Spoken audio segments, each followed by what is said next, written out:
Welcome, guys.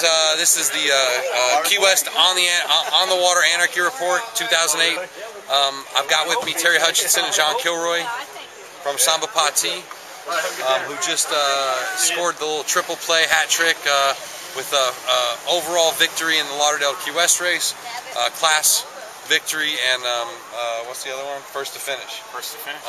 By all accounts, it was a brutal race. A lot of breakages, some masts down, some halyards blown up.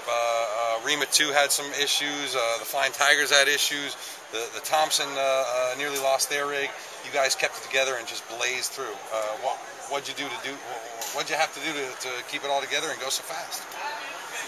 Well, you know, we're an ocean racing team as well as an inshore team, and we've got a lot of folks that have sailed a lot of miles, Volvo 70s, and other kinds of regattas, and so to us it was just a really fun sail. It was, you know, it was nothing out of the ordinary, and so I would guess that, you know, for us, having people that sail in the ocean a lot is, you know, a benefit. And then we had some good tactics, and we had some good sails. And don't hit the reef. Yeah, we had a few little discussions a couple times when we got close to a reef. Feel like maybe we should, you know, maybe come up a quarter of a mile or something like that. But yeah, good team.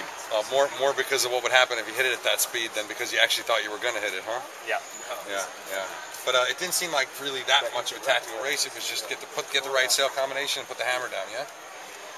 I think that's what Nick said prior to the start of the race, and I tried to convince him not to let that little nugget out of the bag that it was actually a very tactical race. Really? No, it wasn't. Okay. But stay about 3 or 4 tenths of a mile off the reef, and I think, as John just pointed out, the team and the crew were really, really strong through the whole night, and John did a great job driving the boat, and Cameron did a great job driving the boat, and we had good sail combinations up, and the boat's really fast. And that itself makes it a fun evening of blast reaching. What sail combinations did you go through? Well, we started with a jib top and a general staysail. Then we went to, I think, a A3.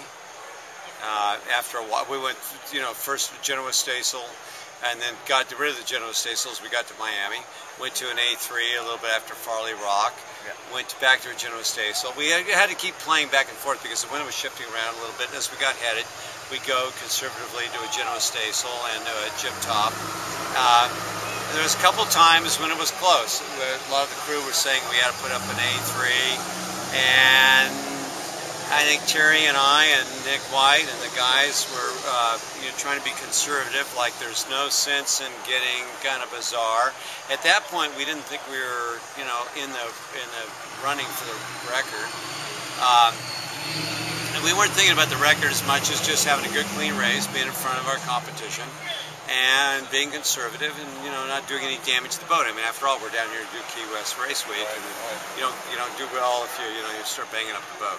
Well, I know you guys made some changes to Samba over the last 6 months to get her a better rating, more competitive in IRC. You didn't need it, I guess, in this race, but what changes did you make to it?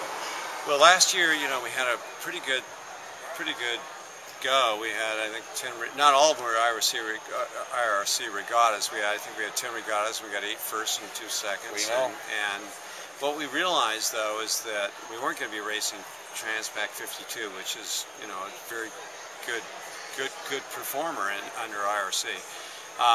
We changed the bulb and we put a bowsprit on, and I wouldn't call it optimizing the boat as much as sailing to the conditions of the IRC rule, and it's made it pretty efficient. And same crew. This is the same crew we had in Annapolis when we won the IRC East Coast Championships, and Terry hasn't sailed with us a lot before that. We've basically been competitors, and not always, as happy as we are right now, but we've sailed a lot against one another, and this has been fun. It's a great team with a world-class crew and a great boat and great sails and good tactics, and that tends to be a winning combination, so it's been fun. Do you have the same crew for? I know you don't have Terry, but same crew other than Terry for Key West. Well, the same crew with the exception of tacticians. I mean, Terry is committed to the Barking Mad program, and they're probably the top for our 40 program in the world right now. I used to think I was. That's why we fought a lot. But Peter Holmberg is doing tactics for us here and in Miami, and of course I got to mention Stu Bannatyne because he was our tactician all last year, and he's the Ericsson guru now in the Volvo 70 program.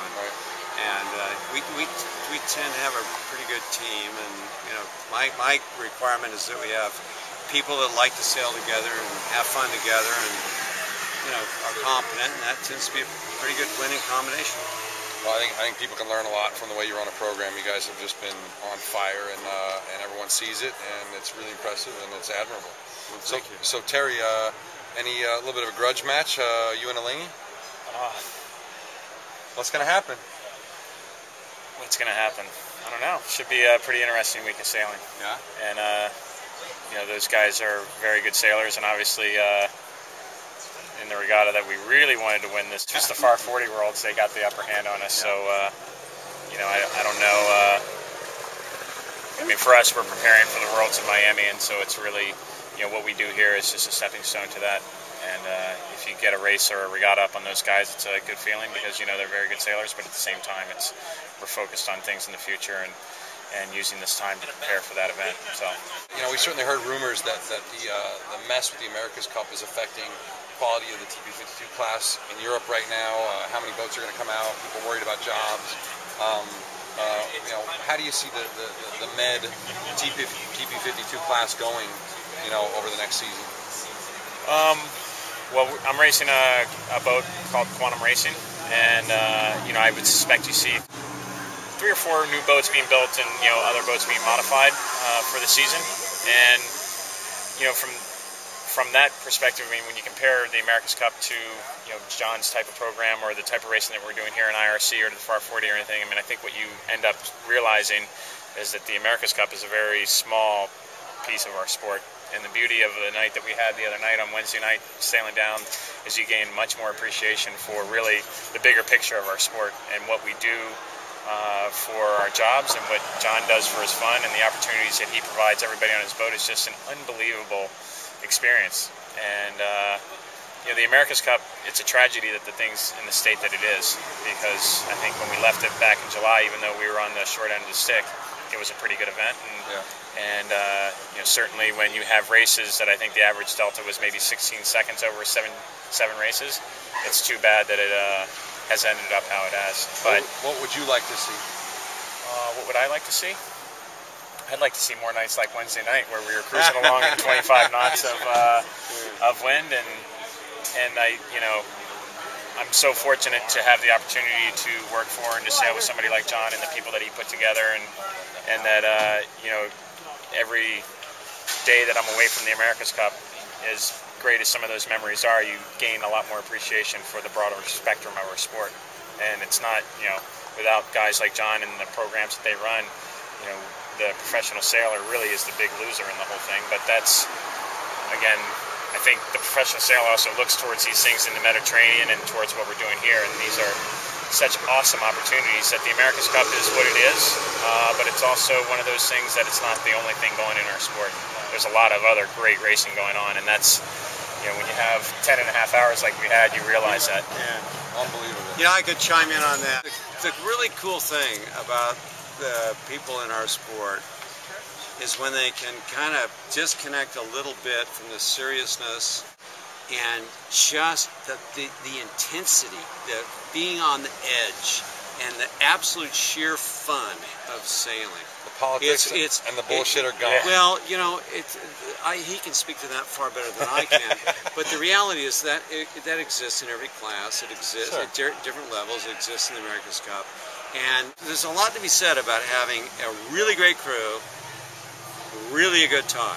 And in our boat, a lot of our crew is America's Cup crew and different boat programs. And the thing they all say is, this is so much fun.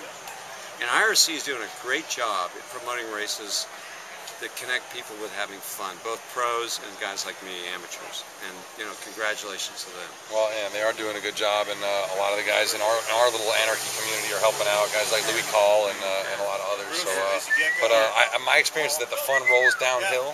So that comes from you. So congratulations. Well, thank you very much. You're a good guy in the sport. We appreciate you talking to us, and we'll be talking to you both much more, I hope, later. Okay. Thanks, guys. Thank you. Mr. Clean, see ya.